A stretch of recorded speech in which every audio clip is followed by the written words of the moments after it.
আখের তাহলে জিতেই গেল পাকিস্তান।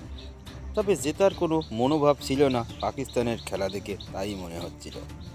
টি-20 ম্যাচ টেস্টে পরিণত করে খুঁড়িয়ে খুঁড়িয়ে শেষ পর্যন্ত জয়ের সম্মুখীন হলো পাকিস্তান। টানা 2 ম্যাচ হেরে খাদের কিনারায় ছিল পাকিস্তান, কিন্তু গতকাল কানাডাকে হারিয়ে সামান্য কিছু অঙ্কে টিকে রইল বাবার আজমরা।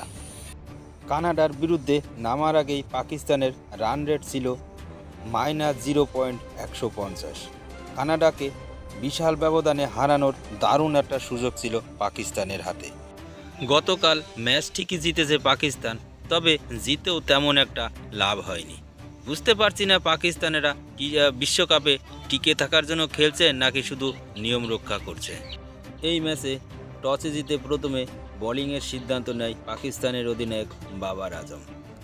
তবে কানাডার ওপেনার অ্যারিন জনসন যেভাবে খেলা শুরু করেছিলেন তাতে 150+ স্কোর হয়ে যেতে পারত। যদি কেউ তিনার সাথ দিত তাহলে পাকিস্তানের তো হালুয়া টাইটই হয়ে যেত, যেমনভাবে মার শুরু করেছিলেন তিনি।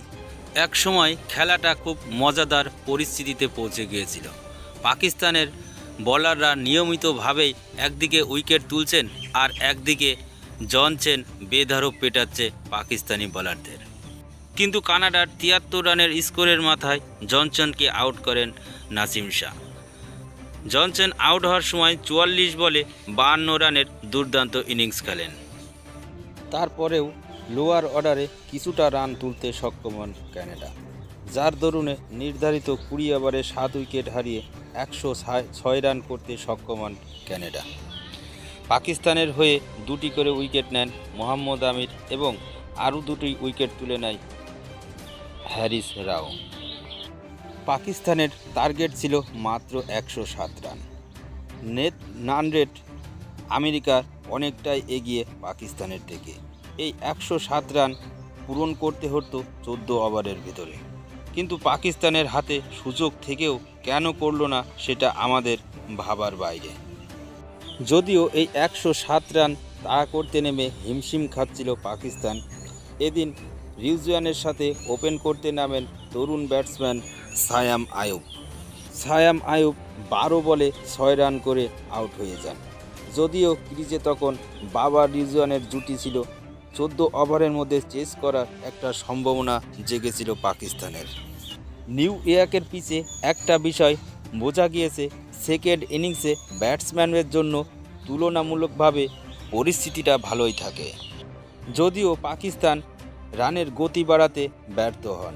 বাবার আজম টি-20 ম্যাচ টেস্ট খেলে রান আপ বল খেলে 33 বলে 33 রান করে আউট হয়ে গেলেন। এখানে কত উইকেটে ম্যাচ জিততে পারত পাকিস্তান সেটাও প্রশ্ন ছিল। তবে 9 উইকেটে ম্যাচ জেতার পরিস্থিতিও ছিল পাকিস্তানের। বাবরের পর ফক্কর জামানও ম্যাচ জিতিয়ে মাঠ ছাড়তে পারেনি। ফক্কর জামান 6 বলে 4 রান করে আউট হয়ে যান। মোহাম্মদ রিজওয়ান হাফ সেঞ্চুরি পূরণ করেন। শেষ পর্যন্ত 7 উইকেটে ম্যাচ জেতে পাকিস্তান। তবে ম্যাচ জিতে নেট রান রেটে খুব একটা লাভবান হয়নি পাকিস্তান। আমেরিকা পাকিস্তানের চেয়ে অনেক এগিয়ে।